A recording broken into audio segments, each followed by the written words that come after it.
Yes, munyemerere mbasuze kandi mbifuriza kugira ibihe byiza nshuti yakunze mugenda mubana twaba dukurikira mu Rwanda bari mu majyepfo bari mu majyaruguru barasirazuba n'uburengerazuba hope ko mwese mukomeje kugubwa neza cyane. Reka miti mbabwira mutima z'abasirikare b'u Rwanda barinda Perezida Touadera ndetse na Madamu we. Ubu tuvugana kandi inkuru yamaze kujya hagaragara nuko tuvugana mu mwaka wa 2016 Elise Nkurikiye Yezu yinjiye mu ngabo z'u Rwanda nyuma y'imyaka 9 hakora umwuga w'igisirikare afite ipeti rya Lieutenant, umusirikare usanzwe ahubwo abarizwa mu itsinda rishinzwe kurinda abayobozi bakuru barimo nyine n'abayobozi n'abaperezida b'ibihugu bitandukanye. Ubu tuvugana kandi inkuru yatangajwe munsi ubutumwa bwe abukorera muri Republika Central Africa, hari umwe mu barinda Perezida Faustin Archange Touadera. Ingabo z'u Rwanda kandi ziri mu butumwa bwa Loni muri Central Africa zifite inshingano zo kurinda umukuru w'igihugu na Madamu, zikarinda n'ibindi bikorwa remezo bikomeye mu gihugu birimo ikibuga cy'indege cya Mpoko. Lieutenant Nkurikiye Yezu kandi asobanura ko kugira ngo yinjire mu gisirikare byatewe nuko bakuru be babimushishikarizaga, byongera ku rukundo kandi akunda igihugu akumva ko yakirwanira nk'umusirikare. Byarakomeje aza kuba umwe mu bahabwa inshingano zo kujya mu butumwa bwa Loni bwo kubungabunga amahoro. Imyaka irenze 20 ingabo z'u Rwanda nyine zigira uruhare muri ubu butumwa, usibye kandi muri Central Africa ahandi ziri ni nko mu gihe nko muri Sudani y'Epfo. We mu ijambo ryavuze ati bintera ishema kuba uyu munsi numva igihugu cyacu nyine gifatiye mbere mu kugarura amahoro mu bihugu by'amahanga, cyane nko muri iki gihugu cya Central Africa. Ni ishema kuri nge n'igihugu, ni by'agaciro kugira ngo habo ibyo twanyuzemo amahanga yaduteranye nitubaterane bagire amahoro. Ibangwi kandi kuri Parade de Renaissance mu ngoro y'umukuru w'igihugu, abasirikare b'u Rwanda babona hose kuva kandi mu kugera ku burinzi bw'umukuru w'igihugu baba bahari bafatanya n'ingabo za Central Africa.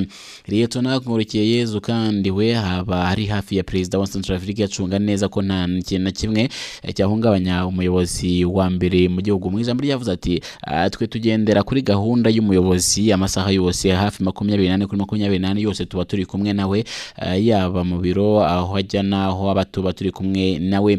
Aka kazi kandi ntikoroshye ariko abagakora bagakorana ubwitange umunsi ku wundi, bagafashwa n'imyitozo baba barahawe ndetse ibategura kwigobotora imbogamizi zose bahura nazo. Yavuze ati mba ndi inyuma ye nk'umuntu we wa kabiri, hari umunyarwanda wundi dukorana nje mba ndi inyuma ye cyane. Umunsi bampaye inshingano numvaga ari ibintu bigoye, ariko kubera amasomo twahawe tuba twarigishwe bihagije, dufite ubumenyi ndetse kandi bwinshi. Urugendo rwe kandi rusa nk'urwa Lieutenant Yvonne Mutesi yinjiye mu gisirikare mu mwaka wa 2016, yize amasomo y'ibanze kandi ya gisirikare ayajyanye handi yagiye yiga nyine muri kadete ndetse arangiza mu mwaka wa 2023.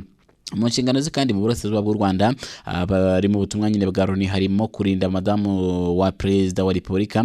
Ati twamusanze ku biro nyine, ni inkuru yatangajwe munsi aho yasanzwe ku biro bya Tina Marguerite Touadera, Madamu wa Perezida wa Touadera. Lieutenant Mutesi kandi abyuka buri munsi saa 11 akitegura ajya mu kazi. Gahunda y'umunsi kandi ayimenya bitewe n'ibyo umuyobozi we nyine amubwiye, bitewe n'ibyo arakora ku munsi. Kurinda umukuru w'igihugu kandi ni zimwe mu nshingano zikomeye ku rwego rw'umutekano, zisaba ubwitange no kuba maso ku buryo bukomeye cyane. Abishinzwe abarinda ko hagira ikintu kiba umuyobozi nyine kuri umuyobozi w'ikirenga w'igihugu. Yavuze ati akazi kanjye ntigasa mu minsi yose, ngakora bitewe na gahunda zanjye cyangwa se frustrated, ariko uko byagenda kose mba ngomba kujya mu kazi mbere yuko abyuka cyangwa se yitegura. Ntegura akazi mbere yuko ambwira gahunda ze. Nta mbogamizi nimwe yigeze ahurira nayo mu kazi ke zishingiye ku kuba ari umukobwa, ahubwo asobanura ko amasomo yahawe mu gisirikare no kumva ko afite ubushobozi bungana n'ubw'abasaza bituma akora neza ashize amanga. Ati rwose imbogamizi ntazo, kubana n'abantu tubana nabo, umuco wabo, umuco tubasanganye niwo tugerageza kugenderaho kandi turawushobora kugira ngo twisanishe nabo bitewe n'amahugurwa tuba twarahawe. Nta mbogamizi duhura nazo. Agira inama rero barumuna be b'abakobwa ko bakwiriye gukorera igihugu kuko ni byiza, nta kintu kigoye kandi bitera n'ishema. Uyu Lieutenant Marie Ingabire kandi nawe uri mu barinda nyine umugore wa Perezida Touadera, avuga ko abakobwa bakwiriye gutinyuka bakumva ko bajya mu gisirikare bagatanga umusanzu wabo mu kazi kakagenda neza. Mu ijambo ryavuze ati urugendo nitwe, ati urugero nitwe abandi bakobwa batinyutse kuko natwe twarabishoboye. Ati nabo nabashishikariza ko ibintu byoroshye rwose baza tugakorera igihugu cyacu. Ingabo z'u Rwanda zarinze Perezida Catherine Samba Panza wayoboye igihugu kuva mu mwaka wa 2014 kugeza mu mwaka wa 2016 ndetse na Perezida Charles Touadera wagiye ku butegetsi muri Werurwe umwaka wa 2016. Ati nawe nitwe tukimurinde kandi twizeye ko ibintu bimeze neza, nta kintu cyo kuba yahungabanyirizwa umutekano kiba gihari. Buri munsi nyine tugerageza gushaka uburyo yagira amahoro n'umutekano. Ati kandi rwose tubona ko ibintu bigenda bigerwaho. Ni cyumvikana ko abasirikare b'igihugu cy'u Rwanda mu bihugu bitandukanye, mu bihugu by'amahanga bakomeje gutanga umusanzu wabo, barimo na Alexandre Touadera. Indi nkuru kandi nata nkubwira nuko Minisitiri Bizimana Jean Damascene yahamije ko Ingabire Victoire wamaze imyaka myinshi mu mitwe yamonzwe n'ingengabitekerezo Jenoside atigeze ahinduka. Uwo ni Minisitiri wa Minubumwe yitwa Dr Bizimana Jean Damascene.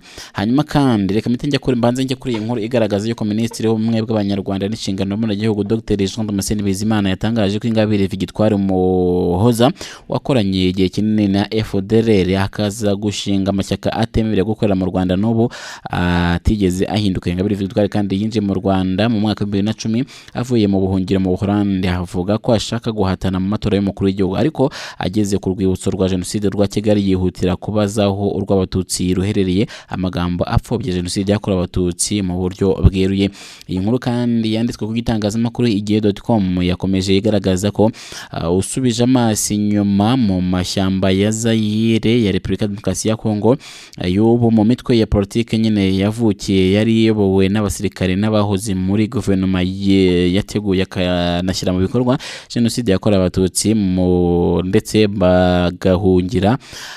bagahungirayo ndetse umusangamo.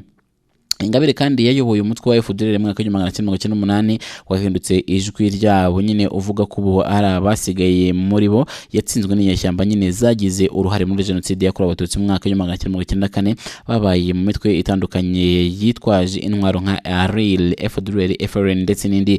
FDLR kandi maze kuvayo yasimbuwe n'undi mu mutwe witwa FDU inkingi, ndetse kandi uhita ayoborwa na Ndereyehe Charles bitewe nuko abisoma unakurikiranyweho nyine ibyaha bya Jenoside yakorewe Abatutsi, ahageze mu Buholandi nyine asimburwa na Ingabire Victoire Umuhoza.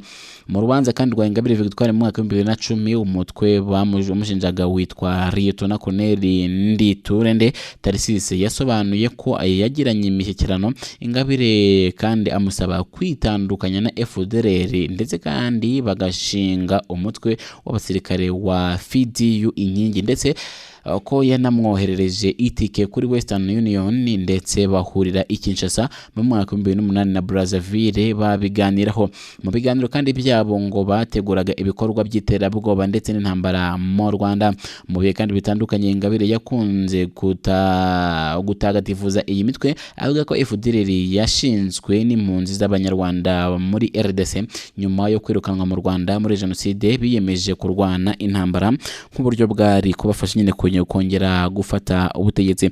Urubanza kandi rwaciwe ku itariki 12 z'ukwezi k'Ukuboza 2013 rwasize Ingabire Victoire ahamijwe icyaha cy'ubugambanyi n'icyaha cyo gupfobya Jenoside yakorewe Abatutsi no kwamamaza nkana ibihuha, akatirwa igifungo cy'imyaka 15 gusa. Muri 2018 yahawe imbabazi n'umukuru w'igihugu, ariko nyuma yagiye ahakana ko ntazo yasabye, nyamara inyandiko yazisabiyeho zibigaragaza. Uyu mugore kandi wasabye imbabazi byari byitezwe ko avuye muri gereza ari mushya, ariko ibikorwa n'imvugo ye bikomeza kuba nk'ibyakera. Minisitiri Dr Bizimana Jean Damascene kandi ubwo yari mu nama nyunguranabitekerezo yateguwe n'inteko ishinga amategeko ku miterere ndetse y'ingengabitekerezo Jenoside mu karere, ingaruka zayo n'ingamba zayo ndetse no kuyirwanya. Ingamba zo kuyirwanya yabaye ku itariki 5 z'ukwezi kwa Werurwe 2025. Yatangaje ko Ingabire Victoire yabaye muri FDLR atigeze ahinduka. Mu ijambo ryaravuze ati FDLR imaze kuvaho yasimbuwe n'icyitwaga FDU inkingi, iyoborwa na Ndereyehe, nyuma ajya mu Buholandi asimburwa na Ingabire Victoire Umuhoza, ava muri FDU inkingi ashinga rya rindi rye ryitwa Dalfa Umurinzi, hanyuma gutandukanya rero Ingabire Darfan ndetse na Ingabire wa FDLR na FDLR nta tandukaniro rigihari mu by'ukuri. Ingabire kandi ugendera kuri politike ya FDLR y'ivangura rishingiye ku moko n'ingengabitekerezo ya jenoside tariki ya 11 Gicurasi 2019 yafatiwe mu nama yo gushakisha abayoboke ndetse no gushishikariza kujya mu mutwe w'iterabwoba ugizwe no bwoko bumwe gusa. Iyi nama kandi yabereye mu karere ka Kirehe yari yitiriwe amahugurwa, ariko umwe mu bayitabiriye wanatanze amakuru yavuze ko Ingabire yasabye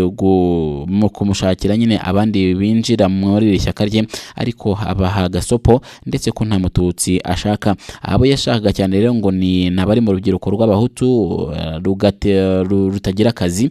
Hanyuma rero abatanze amakuru bavuze ko yasabaga umwirondoro we wa buri munyamuryango mushya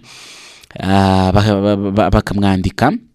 Mu Gushyingo mu mwaka wa 2019 yahinduye izina ry'ishyaka FDU Inkingi aryita Dalpha Umurinzi, ariko rero ibikorwa bikomeza kuba bya bindi. Ku itariki 4 Ugushyingo 2019 mu Kinigi hagabwe ibitero byahitanye inzirakarengane 14. Hanyuma rero bigizwemo uruhare n'ihuriro ry'imitwe yibumbiye muri P5 kandi yari irimo FDU Inkingi. Icyo gihe Ingabire yari akiri umuyobozi wa FDU Inkingi. Ingabire kandi wiyita umunyapolitiki utavuga rumwe n'ubutegetsi n'impirimbanyi ya demokarasi n'uburenganzira bwa muntu.